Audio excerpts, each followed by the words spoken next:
তো সেন্টেন্স যখন আমরা ট্রান্সফর্ম করতে যাবো, তো তখন আমাদেরকে সিম্পল সেন্টেন্স থেকে কমপ্লেক্স, কমপ্লেক্স থেকে কম্পাউন্ডের জন্য আমাদের নিয়মগুলো জানতে হবে। তো সিম্পল সেন্টেন্সে যদি থাকে হলো ইনস্পাইট অফ, এরপরে থাকবে হলো ভার্বের সাথে আইএনজি, অথবা থাকতে পারে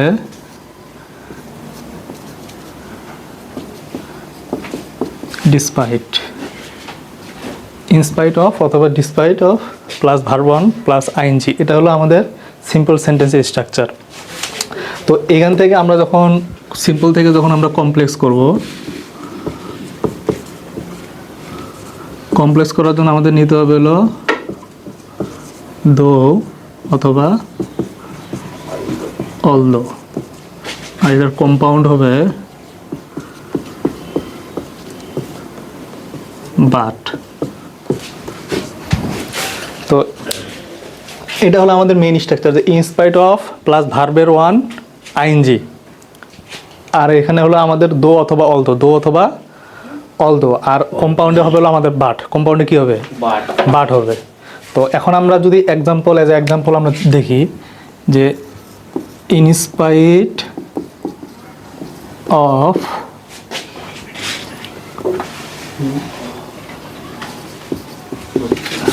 being poor he is honest।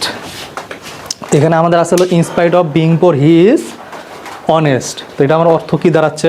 অর্থ দাঁড়াচ্ছে কি, যে গরিব হওয়া সত্ত্বেও হি ইজ অনেস্ট, সে হয় কি সৎ, সে হয় সৎ। এটা আমার অর্থ দাঁড়াচ্ছে।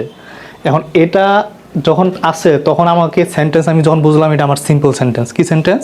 Simple sentence. সিম্পল সেন্টেন্স এই জন্য বলছি যে আমার সেন্টেন্সের সাবজেক্ট এবং ভার্ব একটা আছে, সাবজেক্ট এবং ভার্ব একটা আছে, আর এটা আমার স্ট্রাকচারাল অনুযায়ী, চেঞ্জিং স্ট্রাকচারাল অনুযায়ী ইনস্পাইট অফ থাকবে বা থাকতে পারে। তো সেটা দিয়ে আমরা তখন যখন ইনস্পাইট অফ দেখব, তখন আমাদের কী নিতে হবে? দো অথবা অলদো, দো অথবা অলদো। ঠিক আছে, দো হলো যদিও। তো তাহলে ইনস্পাইট অফের জায়গায় আমরা কী হবে? দো দেই।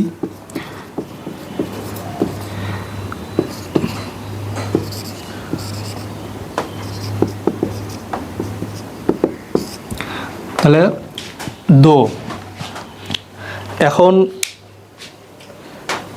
দোয়ের পরে আমার কমপ্লেক্স সেন্টেন্সে আমার নিয়ম হলো দুইটা। একটা হলো সাবজেক্ট থাকতে হবে হলো দুইটা, ভার্ব থাকতে হবে কয়টা?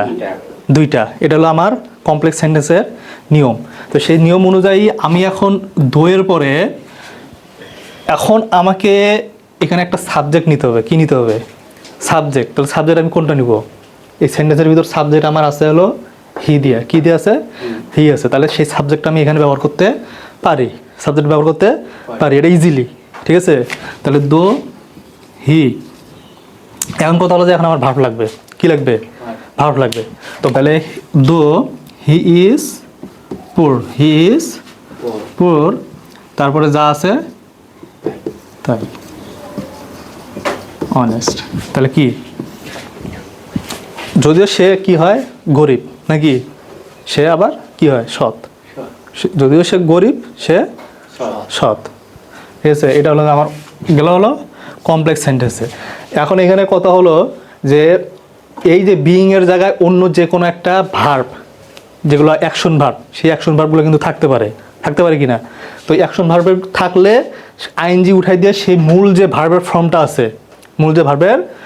আছে, সেটা আমাদেরকে কি দো অলদোর সাথে আমাদেরকে যুক্ত করতে হবে। দো অলদোর সাথে আমাদের কি করতে হবে? যুক্ত করতে হবে।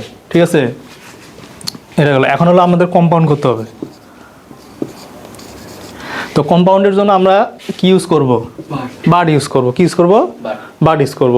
কিন্তু আমরা কম্পাউন্ডের আমরা নিয়ম জানি যে সাবজেক্ট দুইটা থাকে, ভার্ব দুইটা থাকে, সাবজেক্ট দুইটা থাকে, ভার্ব দুইটা থাকে। কিন্তু এখানে অ্যাডিশনাল একটা বিষয় হলো, সেটা হলো যে সাবজেক্ট এবং ভার্বের দুইটা ফর্ম যদি একই রকম থাকে, মানে অক্সিলারি ভার্বের যদি একই রকম থাকে, তাহলে সেখান থেকে আমরা যে কোনো একটা সাবজেক্ট একটা ভার্ব ইউজ করতে পারি। একটা সাবজেক্ট একটা ভার্ব ইউজ করতে পারি। এটা পারি। যদি আমি না করি সমস্যা নাই, আমি দুইটা সাবজেক্ট দুইটা ভার্ব ইউজ করবো, কোনো প্রবলেম নাই। কথা বোঝা গেছে? তাহলে এখানে আমরা যদি এখন এখানে দেখি যে এখানে আমাদের কি আছে যে in spite of being poor he is honest, এটা থেকে যদি আমাদেরকে কম্পাউন্ড করতে বলে তাহলে আমরা এখানে সাবজেক্ট এবং ভার্ব সহ হি ইজ পোর আছে, হি ইজ পোর আছে নাকি? কারণ এখানে দো তো আর কম্পাউন্ডের জন্য আমরা ব্যবহার করব না, আমাদের শর্ত হলো সাবজেক্ট ভার্ব। তাহলে আমরা যদি সাবজেক্ট ভার্ব ব্যবহার করি হি ইজ পোর, এখন এই যে কমাটা যে আছে এই কমাটা উঠে যায় মাঝখানে কি হবে? বাট হবে, কি হবে? বাট। তারপরে হি ইজ অনেস্ট, তারপরে হি ইজ অনেস্ট, যে সে হয় গরিব কিন্তু সে হয় সৎ, ঠিক আছে? এখন কথা হলো যে এখানেও হি আছে, এখানেও ইজ আছে, আছে কি না? তো এখানে আমার একটা অপশন আছে যে যদি সাবজেক্ট এবং সাহায্যকারী ভার্ব যদি একই রকম হয় তাহলে আমি যে কোনো একটা ইউজ করলেই এনাফ। তাহলে এখানে যদি থাকে তাহলে আমি এখানে যদি নাও ইউজ করি he is poor but honest, তাহলে সেটাও হবে। আবার এরকমও থাকতে পারে। তো দুইটা বিষয় আমাদেরকে নলেজে রাখতে হবে এবং দুইটা বিষয় নিয়ে আমাদেরকে কাজ করতে হবে। কথা বোঝা গেছে?